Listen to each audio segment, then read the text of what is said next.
Hello everyone and welcome back to the Level Up English podcast. Great to have you here again with my nice new microphone. So hopefully I sound okay today, and if not, please bear with me. I'm going to try to get the settings correct over the next couple episodes, I guess, but I really hope it sounds either similar or maybe a little bit better than before. But let me know what you think. But anyway, welcome. I'm very happy to be here, and I'm in a good, happy mood because we're going to be talking more about jokes today.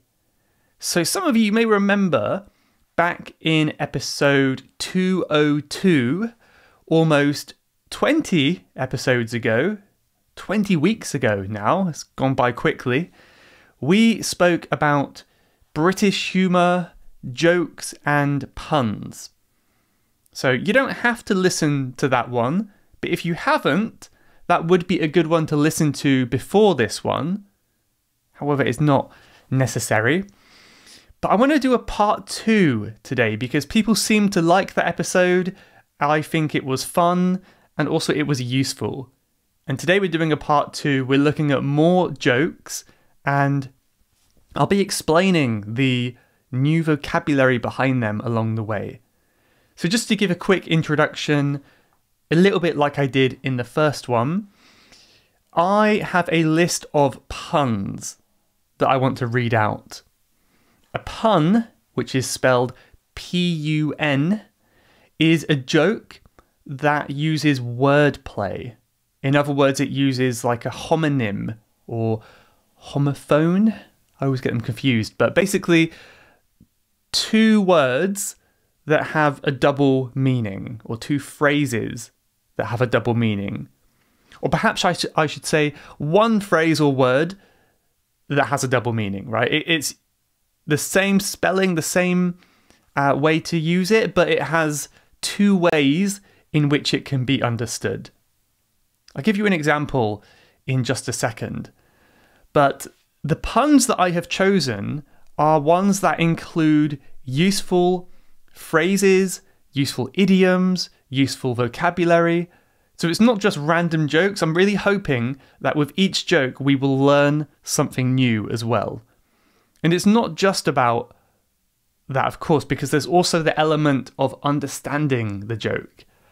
So there are many layers to this activity. So you have to understand the joke, you have to learn the word. There's quite a lot to think about. But I will just say as a disclaimer, like in the last one, do not worry if you do not understand the joke. If you do, that's a great bonus, that's amazing. But even if your English is really advanced, sometimes jokes in another language just don't translate very well. Firstly, because humour is different. Maybe from your country to my country, we have a different sense of humour. So what I find funny, you might be like, what? Why is that funny? Well, I don't get it. So maybe you understand it, but you don't see why it's funny. That's one possibility. But also, it's just very hard to explain jokes in another language. So really, I want to really make that clear. Do not feel bad if you do not understand it. You're welcome to ask for more help. So you can go to levelupenglish.school/podcast219. Leave a comment at the bottom of that page if you do not understand a joke, and I'll do my best to explain it to you in a bit more detail. But of course, another element is when you explain a joke, it is no longer funny, right? So I'll basically be ruining all these jokes today. I'll be explaining them too much and they will not be funny. So that's a shame, but it cannot be helped. It cannot be helped.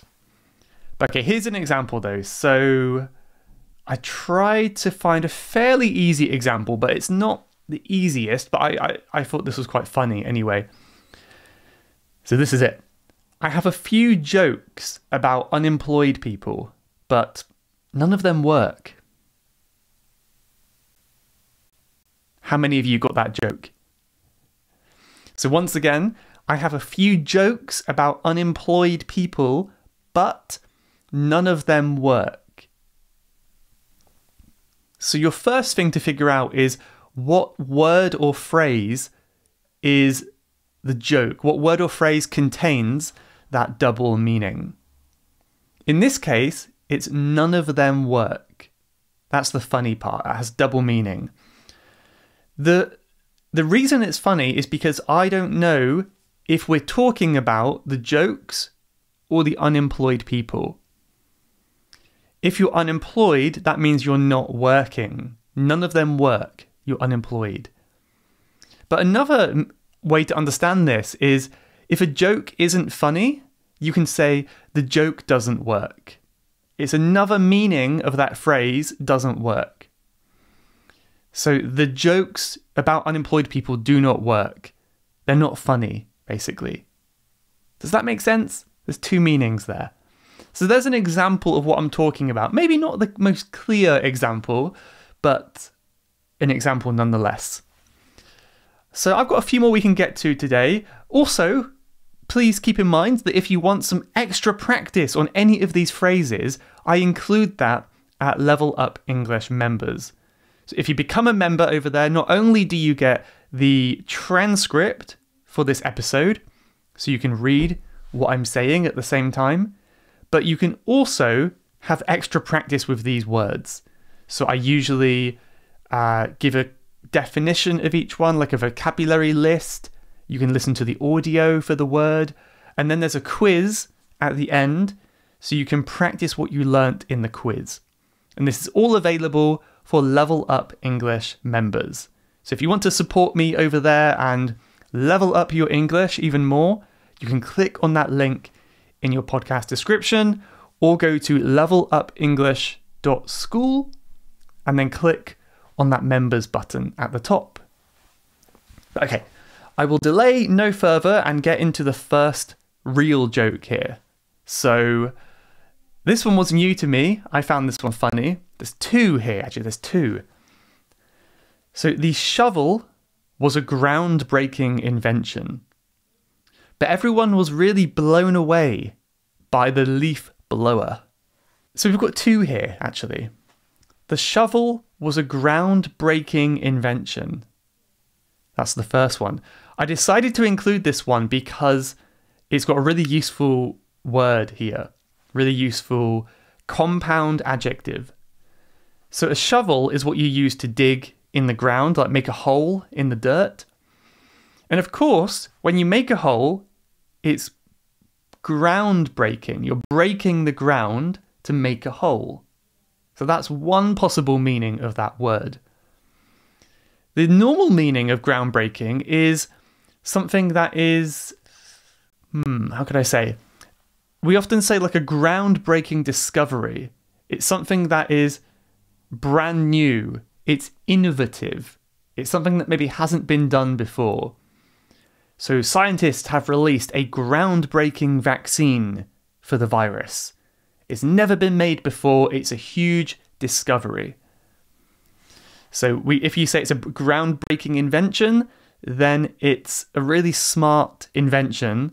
And I suppose it was, because before shovels, you were just digging with your hands, right? Like a dog. So I think a shovel was really a groundbreaking invention. But then the leaf blower came along much later, of course. It's the machine that you use to blow leaves. It's what gardeners might use to clean your driveway or garden. And of course, everyone was blown away. So to blow away, this is a phrasal verb now that has two meanings. The first meaning is the literal one, which is blow away. Like blow is like the wind, like to blow. And if it's away, it means somewhere else. So if you are using a leaf blower, the leaves are being blown away. Very simple meaning. The second meaning is very useful, and this is to be really amazed or shocked or surprised, something like that. So if you do your English exam and you get 100%, you can be blown away by the results. And it's like, oh, whoa, I was blown away. That's amazing. I can't believe I got such a high score. Or, wow, Michael's podcast is so good. I'm blown away by the quality of Michael's podcast. You might want to say that, maybe, I don't know.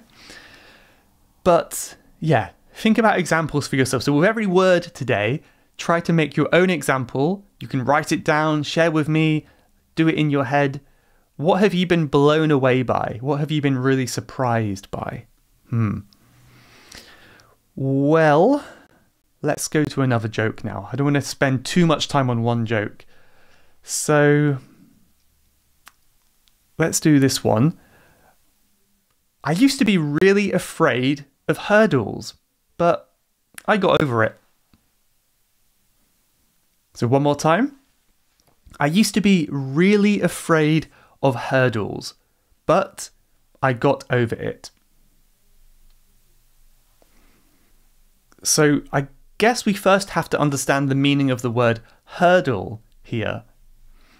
A hurdle, in the literal physical sense, is what people jump over. If you think of the Olympic races, there's one race I believe called the hurdles where you have to run around the track and jump over some barrier. These barriers are called hurdles, right? But really, a hurdle is anything that is in your way. So if you're walking down the street and there's a puddle on the floor, that puddle is a hurdle. You could go around the hurdle or you could jump over the hurdle, right? So hurdle is something in your way. So literally, I used to be afraid of hurdles, like in the Olympics, but I got over it. So that means I went over the hurdle. I just jumped over it, and now I'm not afraid anymore. The other meaning here is more figurative, which means not literal. A hurdle is anything that gets in your way, even, say, in an abstract way, like in your life or in your emotions or something like that. So I really wanted to, what's a good example? A hurdle in my podcasting could be my microphone breaks, right? It's a big hurdle because I want to record, but I don't have a good microphone. So how can I get over it? So in this case, to get over the hurdle means to solve the problem. So that's the other meaning of that phrase. You might want to go to England one day, but you're afraid of flying. So that is a big hurdle for you. Your fear of flying is a hurdle. What would that be called? Fear of flying. I don't know. I'm trying to think of the phobia name. I don't know. We've got agoraphobia, which is fear of heights. I think acrophobia. Yeah, that's right. Acrophobia is fear of heights. I don't know fear of flying now. I can't think of that right now. But anyway, so that's a big hurdle. To get over the hurdle, to get over your fear, you might need to talk to a psychologist, right? And they'll help you get over your fear. So that will not be a hurdle for you anymore. So do you see the double meaning in that joke? I used to be afraid of hurdles, but I got over it. I'm not afraid anymore. Okay. I hope I explained it okay. I won't dwell too much, but again, let me know if you still are confused. And also maybe let me know what you have got over before. Have you had any fears in your life that you got over? I used to be really afraid of talking to new people, for example. But I got over it. I got over that fear with practice and time, I suppose. Okay, well, this next joke I really enjoy. Sleeping comes so naturally to me. I could do it with my eyes closed. Sleeping comes so naturally to me. I could do it with my eyes closed. What part here do you think is the double meaning? Here is actually not a word, it's that whole phrase. I could do it with my eyes closed. So I'll explain the meaning of this phrase first. If you could do something with your eyes closed, that means you're so good at something you don't even need to see. So I'm so good at podcasting, I could do it with my eyes closed. I could record the whole podcast and not even use my eyes. Or I'm so good at climbing that I could do it with my eyes closed. I don't even need to look where I put my hands. That's how good I am, right? So whenever you're really good at a skill, you can use this phrase. I could do it with my eyes closed. Really, really useful phrase to learn, to know. But the joke here is sleeping, you have to have your eyes closed anyway, right? So it's kind of funny. Like, I'm so good at sleeping that I could sleep with my eyes closed. So that means on one hand, you're really good at sleeping. On the other hand, it just means, well, everyone closes their eyes when they sleep. So it's kind of obvious.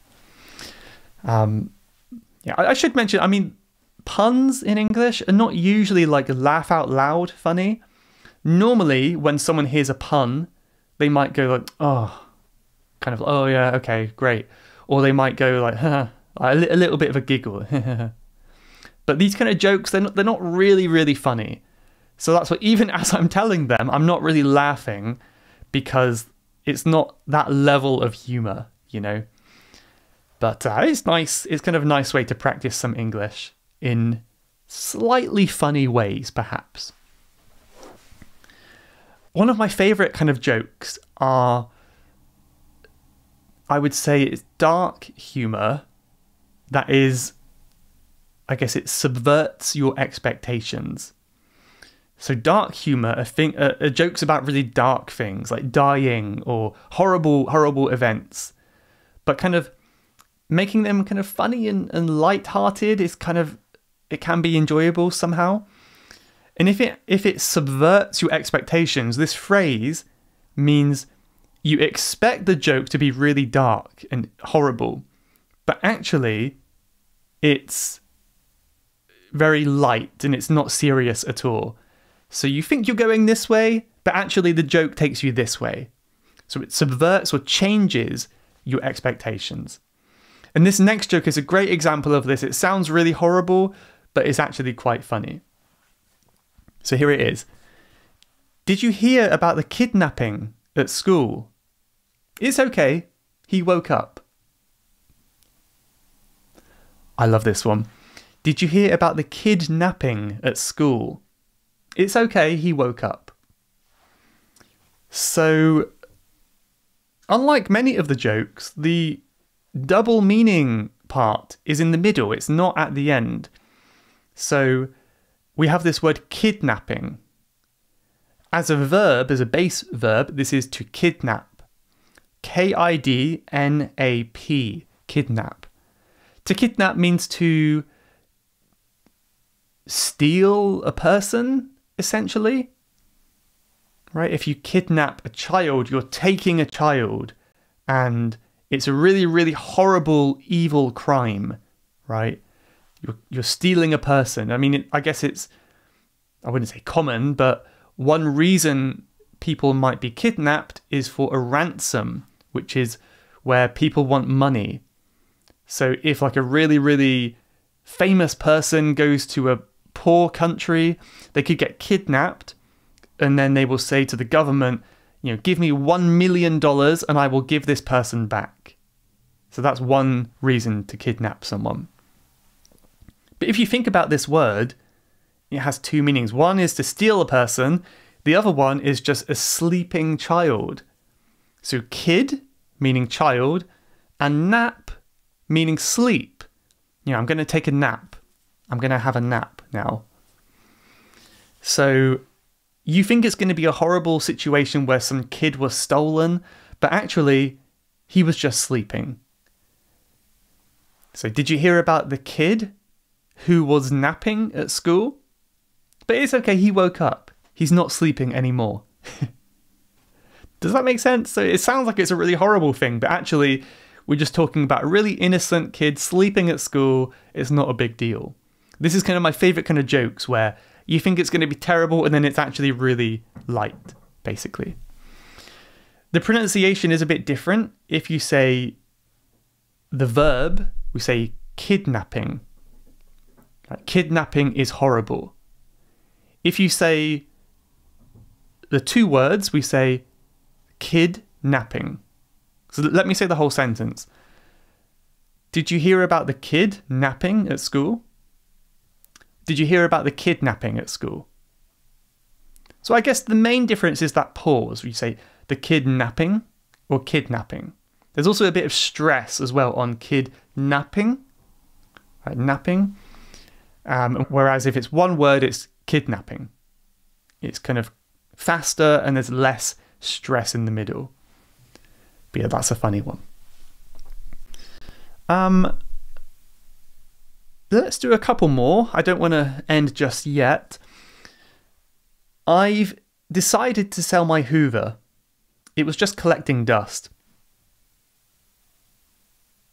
I've decided to sell my Hoover. It was just collecting dust. Right. So Hoover is the item you use to clean your floors in your house. It makes a very loud sound and it sucks up all the dust in your house. So that is a Hoover, also called a vacuum cleaner. And the double meaning here is collecting dust. So the meaning of this phrase normally is something that is ignored, neglected, and it just sits in the corner of the room or in the cupboard and you never use it. For example, I don't have many things that collect dust because I don't have many things. Most of the things I have, I use. But okay, let's say one example that isn't quite true. I bought these cutouts behind me. There's one of Big Ben. I also bought a phone booth cutout for the background of my videos. However, I decided that having two in the video was a bit too crowded behind me. So the phone booth cutout is in another room collecting dust. In other words, I'm not using it. It has no utility, no use.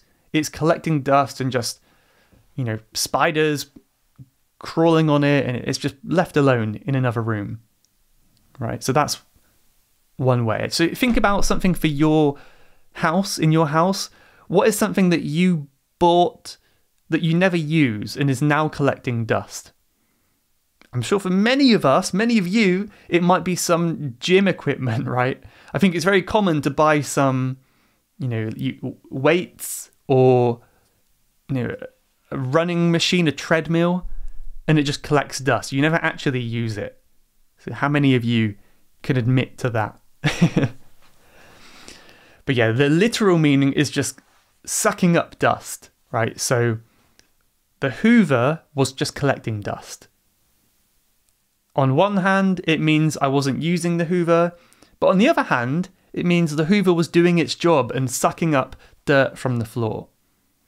So actually, we don't know what this person did. Like, were they using it or did they not use it? We don't know because the two meanings are completely opposite here. So it's quite funny this time. Okay, collecting dust. Yeah, again, let me know what is collecting dust in your house. Here's one more. Should we do one more now? I think we'll do one last joke. My new girlfriend works at the zoo. I think she's a keeper.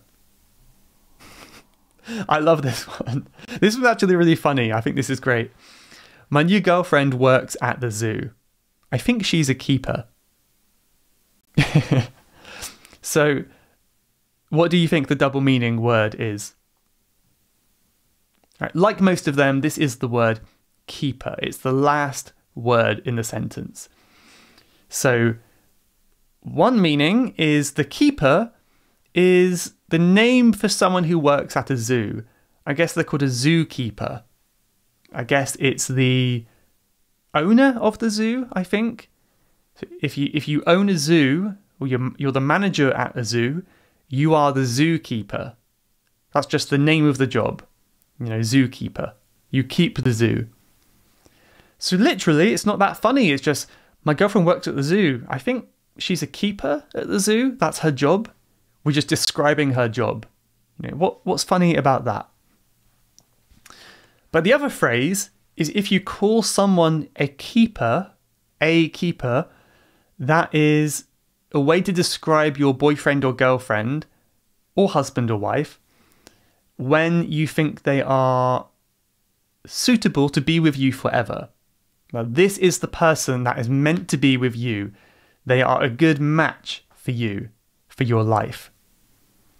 So for example, let's say you have just met a new partner, a new boyfriend or girlfriend. Let's say girlfriend, just to keep it simple. You've just met a new girlfriend and she goes and makes you your favorite food. Right? She goes in the kitchen, makes your favorite food without even asking you. You didn't even ask her. She just made your favorite food and you go, wow, you did all this for me? That's so kind of you. Thank you. I think you're a keeper.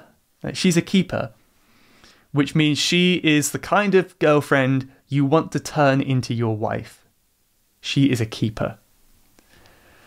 So, yeah, my new girlfriend works at the zoo. I think she's a keeper, right? So maybe she is a keeper at the zoo, or maybe she is the perfect partner for you.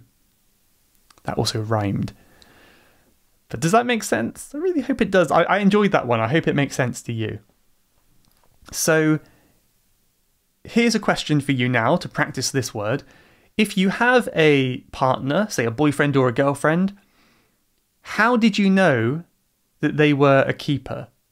Do you remember one thing that they did before where it kind of gave you that signal like, oh, this person's a keeper. I'm going to keep them in my life. Or if you are single and you're still looking for someone, maybe let me know what they would have to do in order to be a keeper. Would it be make your favorite food or would it be something else? Right, let me know. I know there's many people as well. Maybe you're single and you don't want to find someone as well. That's also fine. I don't want to leave you guys out. It's good to be alone, isn't it, sometimes? Anyway, I think I'll leave it here, but I have so many more jokes, actually. So I think in the private episode this week, I want to talk about more jokes that I find funny. So if you don't know, the private episode is something that is also available for Level Up English members. I have always tried my best not to change this podcast. This podcast will always be free. However, I want to give bonus content and extra learning materials to supporters and people who join the membership to help me keep going. So if you want to become a member, again, there's a link in whatever app you're listening to now. You go to the website, click on members, and you can get access to weekly private podcast episodes. It's the only way to listen to these private ones. But okay, I guess we can leave it there for today. Let's just say a quick thank you to a couple podcast reviews. I want to say thank you to anyone who has left a review. I've got a few in the past week, which has been really nice to see. So thank you for leaving them. I've got another one, which I believe might be a repeat. I sometimes remember the names from previous episodes, and I wonder if I've read them before. I think I have read this one before, but Lady Som says, I love your podcast. Thank you so much. That's from Germany. I think I remember you, but thank you for that. I've got one from Mohammed who said, I really love to listen to your broadcast from Saudi Arabia. So thank you very much. And then one from Ryan Abdul Aziz, who said, I have been listening to your podcast for 2 months now. I always listen to you while I am working. I listen maybe every day for 2 hours. Thank you. And then he said, woot woot, which I guess is like an excited noise. That's amazing. 2 hours a day of my boring voice. Wow. Thank you very much. Let's just say one more quick thank you to someone in Brazil. Congratulations, Michael, for your excellent work. Since I started listening to your podcast, I felt my confidence level get improved exponentially. I wish you all the best. Vitor Sibis? Vitor Sibis? I don't know. Many ways to say that, but sorry if I got it wrong. From Brazil. So thank you very much, Vitor. That's very kind of you. And all the reviews, really appreciate it. That means the world to me. So I think we'll leave it here today, but one last thing is a quote. So this is a nice one. This is from Victor Borge, who says, "Laughter is the closest distance between two people." So if you want to connect with another human being, laughter is a great way to do that. And I think laughter transcends language. No matter where you are in the world, what language or culture you have, we all laugh at similar things. It's nice to know. Well, thank you for listening. Thank you for watching. Appreciate your time. Hope you enjoyed this one, and I'll see you in a future episode. Goodbye, everyone. You have been listening to the Level Up English podcast. If you would like to leave a question to be answered on a future episode, then please go to levelupenglish.school/podcast. That's levelupenglish.school/podcast. And I'll answer your question on a future episode. Thanks for listening.